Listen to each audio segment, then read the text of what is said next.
দুই ছেলে এক মেয়ে আছে, আর বড় ছেলে অ্যাক্সিডেন্টে মারা গেছে। আহারে এই নাটোর যায়, এখানে এক ছেলে এক মেয়ে আছে। কথায় আছে যে গরিব মানুষের আল্লাহ পরীক্ষা করেন বেশি। দেখেন আমার পিছনে যে মানুষটিকে দেখছেন, ওনার একটা প্রবলেম হয়েছে, ওনাদের অবস্থাটা মোটামুটি আল্লাহ চালাইতেছিল মোটামুটি ভালোই, কিন্তু হঠাৎ একটা ঘটনায় তার আজকে একটা সাইড প্যারালাইসিস হয়ে গেছে। মানে অবস্থাটা দেখে আমার একদম ভাই হৃদয় লেগে গেছে। আমি ওনাদেরকে কিছু সাহায্য করবো, আর আপনাদের সামনে একটা ভিডিও তুলে ধরছি, ভিডিওটা আপনারা দেখবেন প্লিজ, এই ভিডিওটা আপনারা দেখবেন। দেখেন এই মানুষটার এই হাত একটু দেখান, এই হাতটা মানে এমনি কিছু করতে পারে না, এমনি কি খুলতে পারেন না, ধরাবার না না। আচ্ছা আচ্ছা, তো আপনার কি হয়? বাড়িওয়ালা স্বামী না? আপনাদের কি হয়? আমাদের সম্পর্কে বাংলা লাগে। ও এলাকার আর কি, এলাকার। আচ্ছা আচ্ছা, কেমন আছেন আপনি? যদিও প্রশ্ন করা আমার ভুল হয়, ভালো আছেন? কথাটাও কিভাবে বলতে পারে না ভালোভাবে, ক্লিয়ার হয় না। আচ্ছা, আমি আসলে ফুল বিস্তারিত ঘটনায় যাচ্ছি। আসলে আপনার এই ঘটনাটা আমি আপনার কাছ থেকে শুনি, তো আপনার স্বামীর এই ঘটনাটা কিভাবে করছে যদি একটু বলতেন। রাত 11টার সময় বাসায় আইসে খাওয়া দাওয়া করছে, খাওয়া দাওয়া করে মোবাইল টিপতে দিচ্ছে। মোবাইল টিপতে টিপতে আমার ঘুমের চুকাইছে। উনি আগে কি করতো? রাজমিস্ত্রি কাজ করতো। ঘুমের চুকাইছে, তখন আমার ডাক দিছে, তা আমি উঠে রাগ করছি যে ভুল করো না। আমি এই ভাবছি, বাবার পরে হিন্দি কথা আইলি না, বা ছেলেরা ডাক দেয়, ছোট বাচ্চারা ডাক দিলাম, যায় দরজা খুলে দিলাম, যায় মোবাইল বন্ধ করলো। বন্ধ করার পরে যে আর কথা কইবার না। হঠাৎ করে এই ঘটনাটা ঘটে, কিন্তু কিসের ডক্টর দেখাইছেন? তারপরে আমি ফকির বাড়ি হয়ে গেছি, হ্যাঁ কাজ করা পারি নাই। আমি অন্য ডাইরেক্ট আমি সদর হাসপাতাল নিয়েছি। আনার পর অন্য যাওয়ার পর আর নেস্তা খেয়ে গেল, 3 জনে ধরে উঠে ফেলনি। তারপর বাসায় আনছি, বাসায় আইনে যারা কিছু করেন একটু দাঁড়িয়ে পাচ্ছে আর কি, ধরে খাড়া করে পাচ্ছি। তারপরে আবার ফিরে হাসপাতালে যে চিকিৎসা করবো আনছি।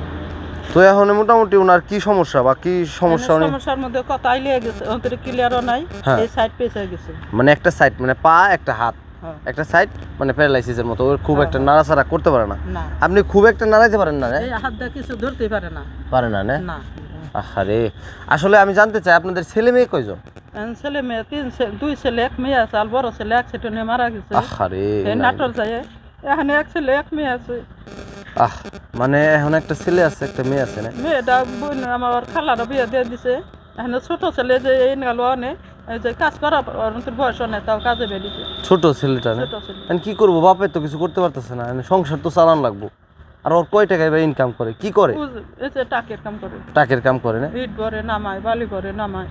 ও এগুলার কাজ করে আর কি। এইটা কি আর হয়? আর যা কাজ করে ও অত বড়ই লাগে, আত করছ।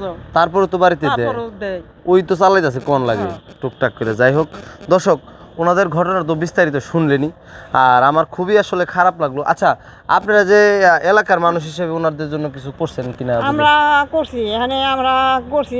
আমরা কত করুম, আমার কত সংসার আছে, এখন খুবই অসহায়। এখন আপনারা আছেন, কিছু সাহায্যপাতি ওনারে করেন, তাতে ওনার খুব উপকার হবে না? আচ্ছা, ইনশাল্লাহ আমরা যে অবস্থা দেখলাম, আমাদের অবশ্যই সাহায্য করা এটা আমাকেও দরকার, বাংলাদেশের মানুষ হিসেবে দরকার, ফুল বাংলাদেশে না ফুল পৃথিবীর মানুষ হিসেবে দরকার। তো এখন না আপনাদের তো বিকাশ নাম্বার আছে না? আসলে এখানে তো দেখেনি কত মানুষ, এখানে কোটি কোটি মানুষ দেখবে আপনাদের। তো যদি কেউ ভালো লাগে অবশ্যই আপনাদের বিকাশ নাম্বারটা আমি এখানে দিয়ে দিচ্ছি, দিয়ে দিলে এমন আছে আপনাদের কিছু টাকা যদি সাহায্য করে, তো আমার তরফ থেকে আমি আমি আর কতটুকু পারুম, ধরেন আমি যে 500 টাকা রাখেন, এই 500 টাকা রাখেন, ওটা তো ধরতেই পারে না। আচ্ছা সমস্যা নাই, এই 500 টাকা রাখেন, বুঝছেন? আমি ইনশাল্লাহ যদি আমার ভিডিও আরও বেশি অনেক ভিউ হয়, আমি আবারও এসে সাহায্য করবো ইনশাল্লাহ, ঠিক আছে? তো দর্শক, আপনারা যদি কেউ একটু পারেন, ভাই অবস্থাটা শুনলেনি কেমন অবস্থা, আজকে দুর্দশা, তো অবশ্যই আপনারা ভিডিওটুকু শেয়ার করবেন। আর আপনারা ওনাদের বিকাশ নাম্বারটা দিছি, যদি একটু সহযোগিতা করতে পারেন ভাই একটু করেন, কারণ এই সব মানুষের পাশে দাঁড়াবেন না আর কার পাশে দাঁড়াবে বলেন? আজকে দুনিয়াতে আমরা অনেক টাকা অনেকভাবে নষ্ট করে ফেলি দর্শক মণ্ডলী, আর কিছু কিছু টাকাও যদি ওনাদের বিকাশে আমরা দেই, 10 টাকা 20 টাকা 30 টাকা এভাবেও যদি দেই, এমন আছে ওনাদের লক্ষ টাকা এখান থেকে হয়ে যাবে। আজকে ওনাদের সংসার চালাইতে হিমশিম খেয়ে যাচ্ছে। এমনিতেই আগে থেকে মোটামুটি অবস্থা চলতেছিল মোটামুটি ভালোই, কিন্তু এর মধ্যে আবার এই ঘটনা হওয়ার পরে আরও আমি আমি এলাকার মানুষের কাছেও শুনছি, অনেকেই ক্যামেরার বাইরে আছে, আসলে তারাও বলছে যে এমন অবস্থা ভাই, যদি পারেন আপনারা একটু সহযোগিতা করে যান। আমি কেন আমি আর কি সহযোগিতা করুম, আমি তো 10 জায়গায় ঘুরি, তো আমি নয় কিছু টাকা যদি পারি দিমুনি, আর আমার দর্শকরা যদি কিছু দেয় তাইলে ইনশাল্লাহ ওনার এই দুঃখ হয়তো থাকবে না আপনাদের উচিলে। তো আসলে দর্শক, আমি আর ভিডিওটা বড় করবো না, আপনারা সবাই একটু ওনার সাহায্যের হাত বাড়ান। ওনার জন্য একটু দোয়া করবেন যারা পারেন। আর যদি তাও না পারেন অন্তত ভিডিওটা লাইক শেয়ার করে ওনার পাশে থাকেন। আমি ইনশাল্লাহ এটা অনেক মিলিয়ন ভিউ হলে আমি ওনাকে আবারও আমার নিজের তরফ থেকে ইনশাল্লাহ সহযোগিতা করে যাব। তো আজকের ভিডিওটা এই পর্যন্তই। আমরা সবসময় মানবিক কাজ করে যাবো ইনশাল্লাহ। আমাদের পেজটি অবশ্যই ফলো করবেন। আসসালামু আলাইকুম।